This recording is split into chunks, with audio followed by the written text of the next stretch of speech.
Hi, this is Bert with the Bread Brothers, and today I'm going to show you how to make a whole grain quick bread that's loaded with roasted seeds.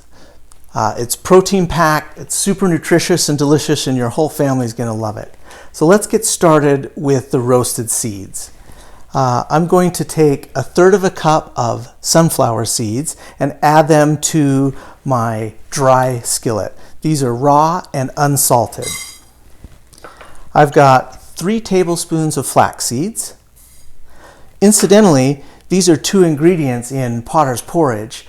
Our Potter's porridge, if you haven't tried it, whole grains, gluten-free, sugar-free, sodium-free amazingness that your whole family is going to love. Shameless plug. Okay, back to our seeds. And now I'm going to add 3 tablespoons of sesame seeds. I'm going to take these and put them over medium heat on the cooktop until they start to pop, which is about 3 or 4 minutes. Okay, you can hear that some of these are starting to pop. You can see them popping in here. They're about ready. I'm going to make sure I give them a good stir. Yep, they're starting to pop all over. So these are ready. They're starting to brown nicely. I'm going to take these off the heat now. All right, now that these are all roasted up, I'm going to reserve about 2 tablespoons of the roasted seeds to put on top of my bread before it bakes. I'm going to just pull some of this out, and now I'm going to let these just cool for a few minutes, and we'll work on our dry ingredients. So our dry ingredients are really simple. I have 2 cups of whole grain flour, whole wheat flour. I have 1 tablespoon of baking powder,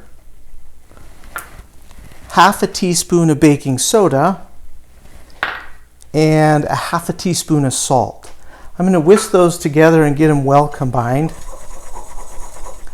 And then I'll begin to work on my wet ingredients. So I'm going to set this aside here and work on our wet ingredients. So I'll start with 3 eggs. I'll crack those.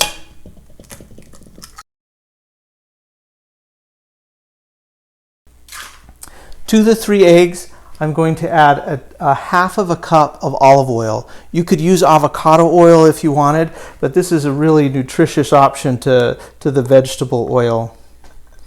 Add that in there. And 1.5 cups of buttermilk. Now, I didn't have buttermilk this morning, so I made my own with 2% milk and vinegar. You should check out our video on how to do that yourself.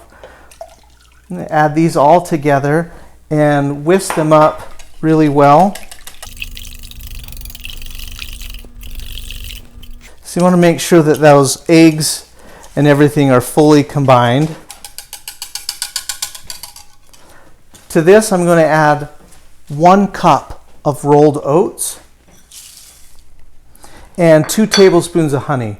I don't like to measure it in a tablespoon or anything because it just tends to get all stuck. So I'm just going to eyeball it. It's making noises like I make in the morning. Okay. Now I'm going to make sure I mix this up really well because we're going to add this to our dry ingredients. But before I do that, I want to add these seeds that have cooled off a little bit to the dry ingredients. I'm going to mix those in really nicely before we add our wet ingredients. And that'll make sure that these are distributed really well throughout the batter, so we don't have to over mix it to ensure that happens.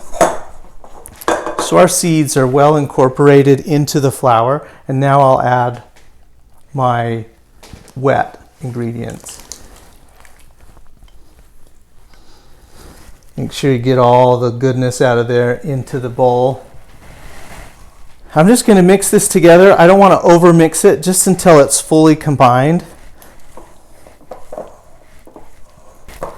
All right. This is fully incorporated. I'm going to put it into my baking pan.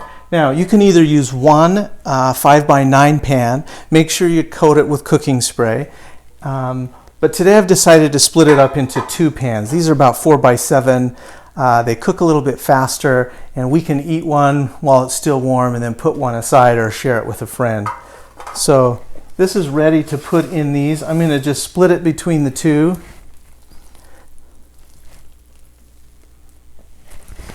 All right, and now I'm going to take the seeds that I reserved before and just sprinkle those over the top of both of these before we bake it. Now these are ready to go in the oven, 350 degrees for 45 minutes for these smaller loaves. Had I been using the larger pan, I'd probably need to cook it around 55 minutes. So let's put these in the oven. The bread has baked for 45 minutes, and when I checked on it, it told me it needed a few more minutes to get a nice golden tan. So I left it for 4 or 5 more minutes just to brown up the outside a little bit more. So it baked a total of 50 minutes in the oven. I removed it from the oven, left it in the tins, and put it on the cooling rack for 30 minutes. After it cooled in the tins, I removed it and put it directly on the cooling rack for another 15 or 20 minutes. You can see I've already cut into it. I couldn't wait anymore. But let me show you how this turned out. And see all the beautiful seeds, roasted seeds and nuts on the top. You can see that it's got a nice golden brown. When you cut into this, you can see the nice dense texture, all of those seeds throughout the entire bread. It smells so good. I've already had a bite. It's rich. I can't wait to put some butter and honey on this and sit down and relax and enjoy the fruits of my labor. If you like this, remember to like and share and tell your friends. Subscribe to the channel. Bake bread and be happy.